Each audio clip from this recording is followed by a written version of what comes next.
Hello everyone. I am walking now because it's holiday.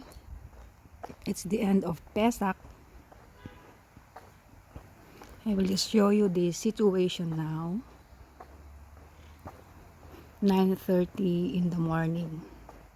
All the cars are parked.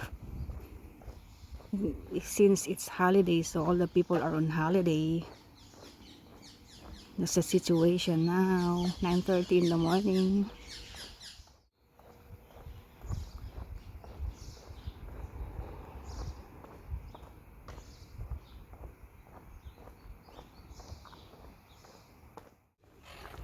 It's cloudy morning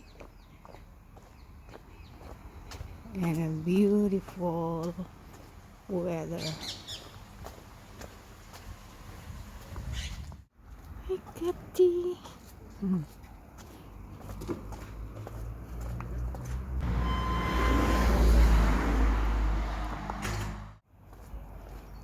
Olive trees are scattered.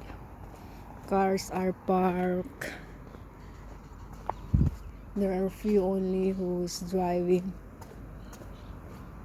And I'm going to the walking area here at my workplace. Beautiful park. I'm only near, my work is near, it's around Tel Aviv district. Beautiful place. There's an exercise thing there, around there in that corner. And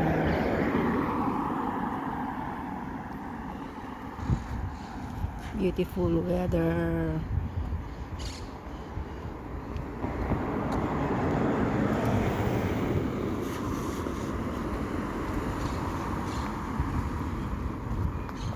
So there's an area here only for cars. See this area only for cars, and there's an area for walking. This is the lane for walking, so I will go through the lane for walking. On the other side, it's the lane for the cars. So this is the situation now. And there's a lane also for bicycles. Here is the lane for bicycles, and on the other side is the lane for walking.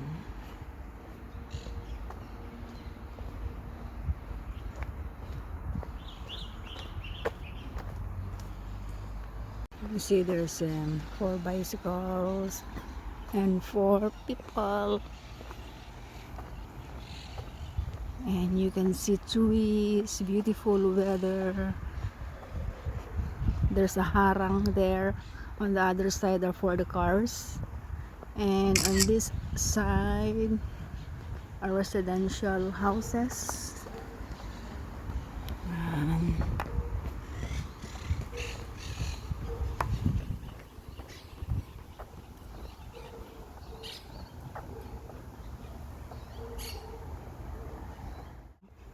Ang ganda.